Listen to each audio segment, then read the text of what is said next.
And welcome back everyone to Shantae! I am Marcus, and in the last part I told you that we were gonna meet again at the entrance of Watertown, but there's one thing that we need to collect on the way there. It's not really mandatory, but I thought might as well, since it's on the way, do our little detour and collect it. There is another path that we find all the way down from the waterfall, and it brings us into this other location of the forest. Though if we keep moving towards east, eventually we're gonna find a new road that we need to traverse that will lead us to a new secret power-up for one of our transformations. And you see this tree stump over here? It's very solid, which means we can ram it with the elephant and open us a new passage. Now, this one is just a shortcut that will lead us back on the way on the upper side, but this is just to let you know, if you see a tree stump which is solid on the way, just whip out the elephant and just bash it with your head. It's always something good to do, because it will open up a secret, and that secret can be either a shortcut, as I've opened up there before, or a secret passage that will lead us to something new to collect, which can be a piece of art, maybe, for our heroine Shantae. Now, while we were going at the start of the part, we saw. Damn it! I ate. That it hit me right before I got the invincibility. There were these little insects on the way. Those are the fireflies. There are 12 in the entire game, but I don't think I want to go out of the way to collect them. You have to collect them only during nighttime, so yeah, it's not exactly something nice to do. Now let's open up. Let's summon here one of the storm clouds. We have to eat this robot with one of the thunderbolts, and now we open up the way to the monkey claw. This is one of the animal talismans that we can find in this game. They basically act as permanent power-ups for our animal formation. So now you can see we have a swipe attack with the monkey, which honestly, it's pretty nice to have. It's maybe not the most powerful attack in our arsenal, but at least we can go around in monkey form and still attack the enemies and not be completely defenseless. So now we can move back our way towards Watertown, since, you know, the way it's all over to the east. And here we are, we have finally reached Watertown. Now, what do I need to do here? Just a bit of shopping, honestly. I would like to use the warp squid art with the warp squids that we just got, but then our next location is gonna be a roaming one towards the whole map. So just in case I may need to go back to the zombie caravan, yeah, I might as well not waste my money, my already collected warp squids on that. Now we got the cuff here. As a new item, hold down attack to charge up a mighty elbow dash. Yep, this is our new attack. And with some of the money that are left for us, let's grab a vial. A couple of vials. This one I already used along the way here. And we're gonna get the tiara later, which, yeah, it's 900 gold. Now you hold back, hold for a while, and then go with that mighty elbow smash forward. It's very powerful, but very hard to control, as you can see. You just go with a reckless abandon. It takes a while to charge also, and it's nothing that you can, and you can even cancel it. It's not like you can just charge the attack and then try to interrupt it along the way. No, you have to go the entire freaking distance, which can be more trouble than it's worth, honestly, if you're not careful. Oh, I should have grabbed a couple of vanishing creams, because I only have 2 of those. Oh, there we are. You know what? Let's just grab at least one firefly along the way. Since it's there, I might as well grab it. Nothing's gonna hurt me if I just stay still for a couple of seconds. It's just that, what do the fireflies give you? I think it's just another dance, which can give you some, it's a healing power, dance, which they can be useful, I guess, but really, in this game, where the last problem you're going to have is gonna be money, you can buy all the healing items you can actually want to buy, so it's not really that much of an issue, damn it! I love the monkey, but its momentum can be troublesome at times. Yeah, again, I wasted 2 lives. I might as well stop. Only use it when it's mandatory. What the hell happened? I glitched the game. Let's change the area for... Yeah, much better now. I don't know what happened. It was cool at the very least. Calling a glitch right on camera.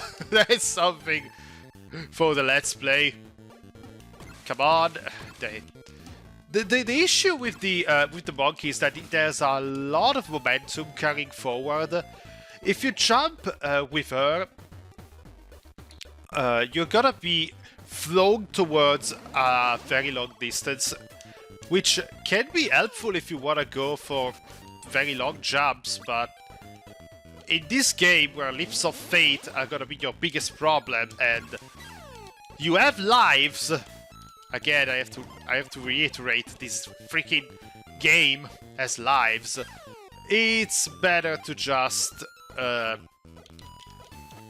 be very careful, especially when you have to do some platforming and jumping around a lot. Let's use one of the healing vials, because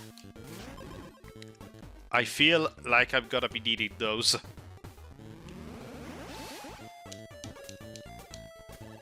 The temptation of just sticking with the monkey is very it's a lot, because you have to constantly climb over all these walls, and just being able to just having your ground covered.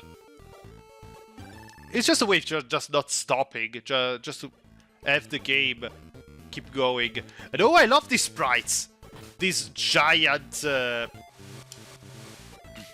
These giant snails. These are my favorite enemy in the game. They don't do much, they just occasionally bite you a couple of times, but their power is their attack is pretty much very easy to avoid.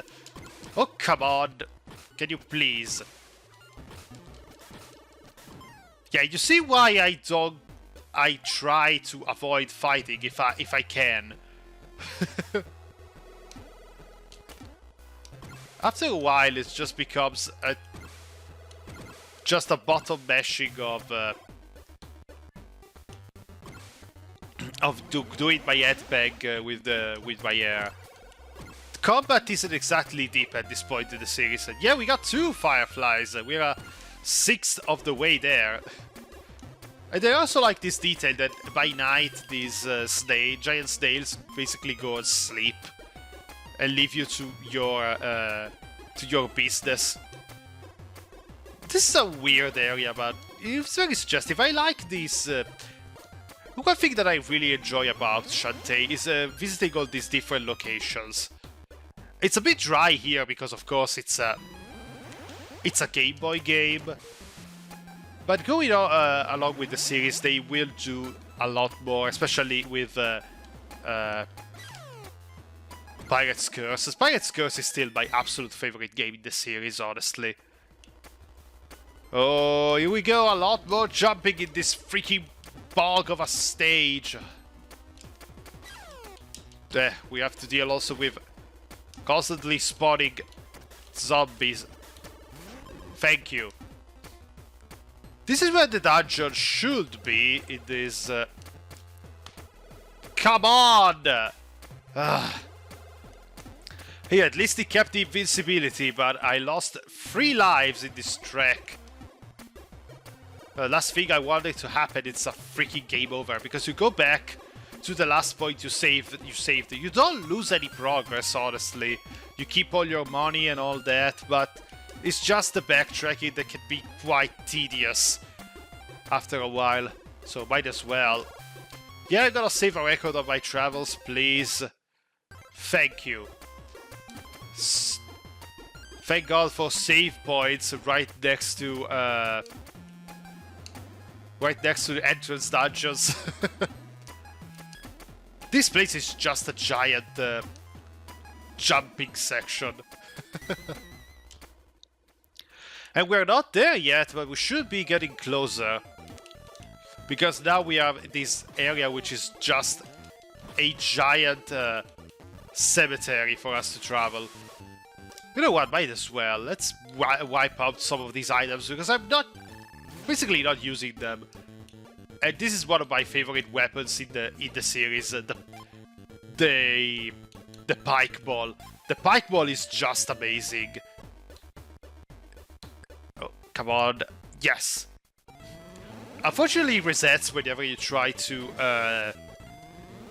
change forms, but yeah, it's good to have it out, especially for this, because this area is filled to the brim with these ghosts. Damn it! So yeah, at least having a bit of coverage, and we don't have to engage with attacking them in the air. The pike ball is gonna do everything for us. And now once we reach this place, it might seem that we are in a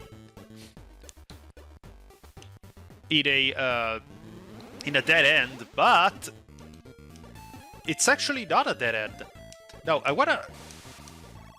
I didn't wanna go down here. God damn it. Come on, monkey, go. I want to see if there was something over here, but I'm gonna guess not. This looks like a place where they would hide a firefly during the night. But I'm just curious. Yeah, there's nothing here. But there's something here! Just whip out the elephant and go. Oh my god, come on. I hate it because in a couple of minutes we're gonna have to use the elephant once again, so... There it is.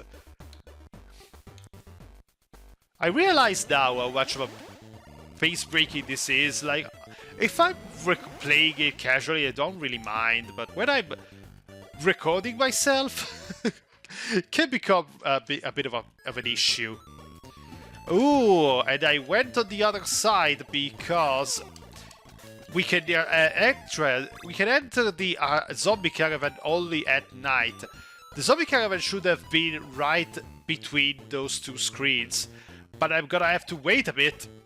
There we go, it's night now. Let's backtrack from one screen, and here we go, the zombie caravan. Now the first things we're gonna do is talk to the people here. If you meet Rottytops, you better watch your back. I wouldn't trust her any deeper than I could bury her. Spiders are very good at climbing tree trunks, walls, or other flat surfaces. I see them get at places Genie could never reach. Oh, I wonder what the next transformation is going to be. Zombie guys are disgusting. They only like women for their brains. Weird. This is a very, very weird thing to say. Rottytops has 2 ugly brothers. Good thing they are all apart right now, because when they are a trio, they are bad news. Hey Meatsec, welcome to the zombie caravan. We'll be gone by morning, and who knows where we turn up next.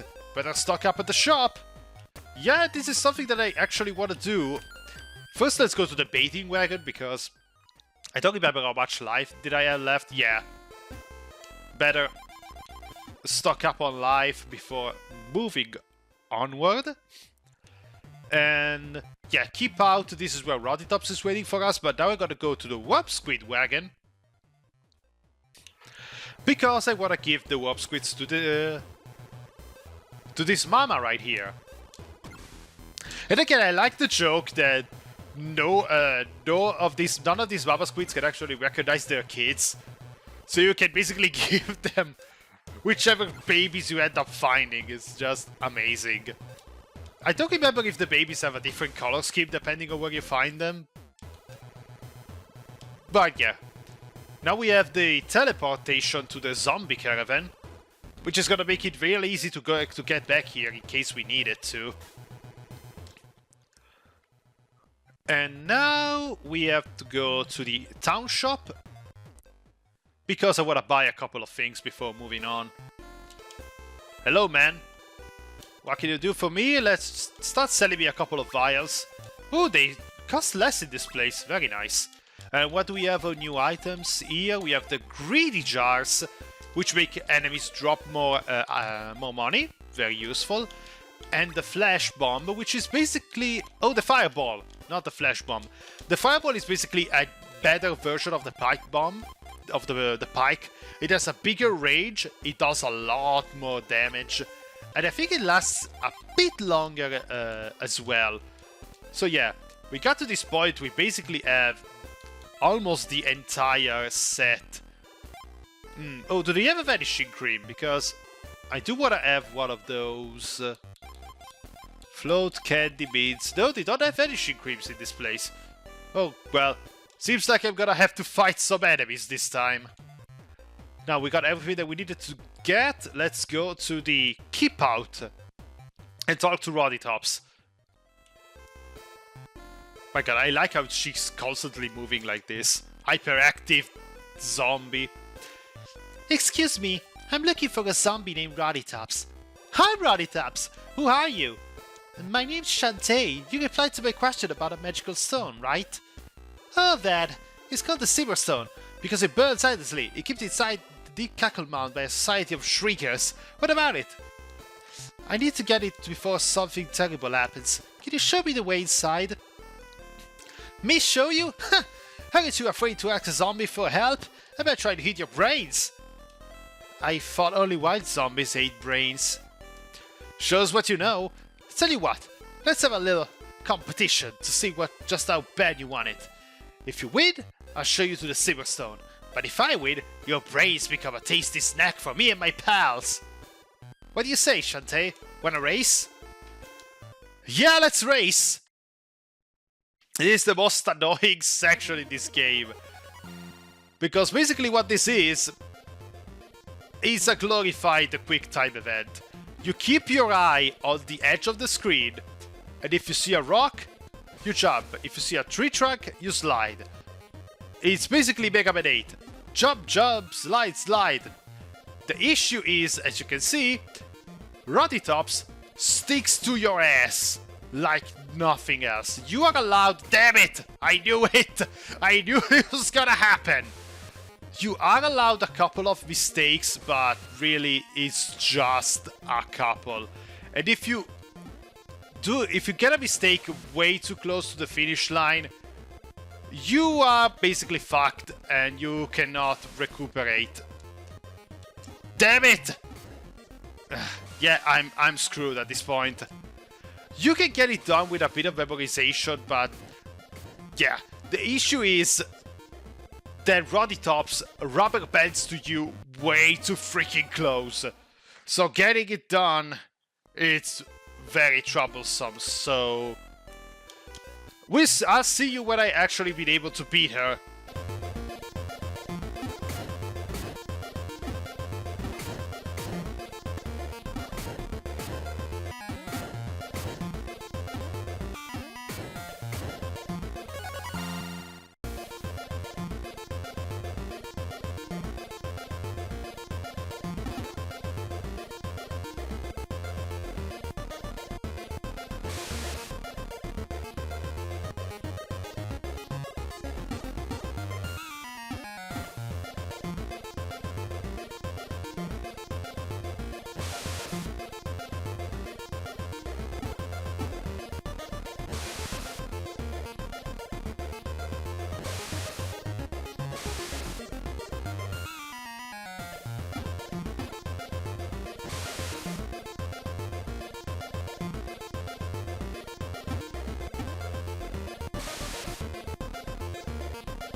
Finally! Thank God!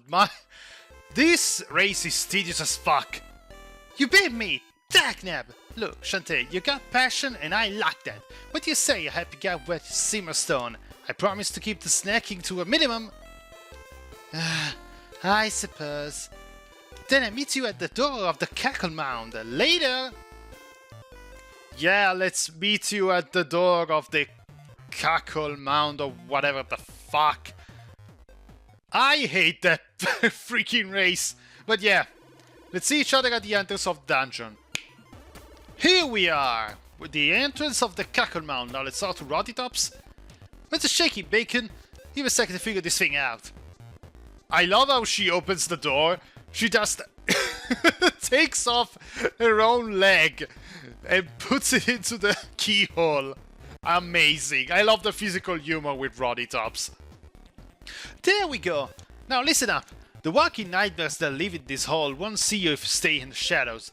But once you're spotted, things will get ugly. Stay hidden as long as you possible, and you might make it out alive. Thanks, Roddy. I owe you one.